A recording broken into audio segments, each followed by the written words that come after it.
Welcome back, Lee here, Grain-Free Insights. As promised, today I'm going to share with you my recipe for pot roast.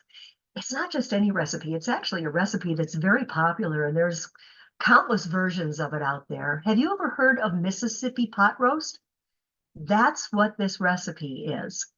The thing is, a lot of the other Mississippi pot roast recipes out there, all of them that I've seen, call for processed ingredients. Things like onion soup mix and Hidden Valley Ranch seasoning mix. Those are great products, but because I do not use processed foods, I don't use those anymore. And the version that I've come up with tastes for all the world exactly like the original, and I'm really excited for you to try it. I learned of it from my oldest daughter, Michelle, who made it for my husband, Howard, and me, some years back. And I asked her where she got the recipe, and she gave me the link. And the link, I want to share it with you. She has a YouTube channel also. Her name is The Country Cook. It's a great page. I hope you'll go and take a look at it. If you go to her Mississippi pot roast recipe, you'll immediately get a vision of what this looks like when it's cooked, and your mouth will start to water. It's just as savory as it looks in the video. It'll also give you an overview of exactly how she makes it. Since I'm not doing a cooking demonstration here, you can get it there. And maybe you'll even subscribe to her page. I hope you do. One thing she does that I don't do is she browns her chuck roast first, which is great, and it really tastes great that way. But I found that you really can't taste the difference if you brown the chuck roast before you make this or not. It's a slow cooker recipe that can be done in a classic slow cooker or on the slow cook function of an Instant Pot. You know what? I'm going to pull up my recipe so I can tell you some of the other adjustments and changes that I made. Uh, the original recipe calls for 3 pounds of chuck roast. I do the same. I do like to use grass-fed beef whenever possible, but you can use grass-fed beef or regular chuck roast. Uh, it also calls for my ranch seasoning mix, which I have a recipe for here on this channel. I'll put it in the notes, but you don't even have to. You can just wait until the end of this video and it's going to pop up on your screen the last 5 seconds, and you can just click on it and it will take you to the episode where I talk about how to make the ranch dressing mix substitute. Like I said, the original recipe calls for onion soup mix. My recipe calls for dried minced white onion. All of the amounts will be in the notes. 1 stick of butter, that is classic in Mississippi pot roast. It's the same as in the original and a very important ingredient.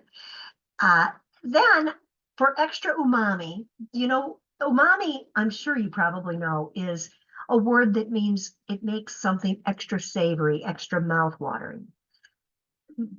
This recipe needed a little more umami, I thought, so I added a little bit of fish sauce. It's optional, and I've had times that I've made this recipe where I've run out of fish sauce, and I've used it without, and it really still comes through great. You could also add a little bit of red wine if you want, if you don't have fish sauce. But if you haven't heard of fish sauce, it's really worth looking into. It's a fermented product. What I buy is sugar-free and grain-free. It is red boat fish sauce. I'll mention that in the notes as well. I learned about it in this. Let me just switch back to the other screen I have here so I can make sure you can see it. Okay, here we go. Ready or Not, Nom Nom Paleo, Michelle Tam and Henry Fong. They use a ton of fish sauce in this book. And one thing I really like about it is that when they give you recipes, they actually give you a photo for every step of the recipe. How cool is that? I am not an Amazon affiliate approved on YouTube yet. So right now, this won't be an affiliate link, but if you watch this at a later date, it might be. I would like to end up qualifying for the affiliate program. There's so many wonderful things that I have to share, and it's always so much easier if I can just take people right there rather than just mentioning the name. So what else can I tell you? Let me go back to the recipe again. Um, Fish sauce. And then the original recipe calls for 8 pepperoncini peppers. I use 6 instead. My family feels that the chuck roast tastes a little too pepperoncini-y if I use 8 pepperoncini peppers. So I took it down to 6, and it seems to be just perfect for my family's taste. Adjust it to your taste. Also, I am from New Mexico, and we are the state that's known as being the chili capital of the world. I'm about an hour outside of Hatch, New Mexico, which is where they hold the Hatch Chili Festival every year. So I experimented with this and by substituting green chili for the pepperoncini peppers, and that's really good too. I have that notated in the notes as well. I think that's everything. I hope that you enjoy this recipe. I really hope you'll share your thoughts or any adjustments you may have made to it. And I look forward to seeing you again soon. Take care. I hate looking away at the end of this stuff, but I'm not a very good video editor, so I always have to look away and go to my meeting and press end. All right, let's try it again. Take care. Bye-bye.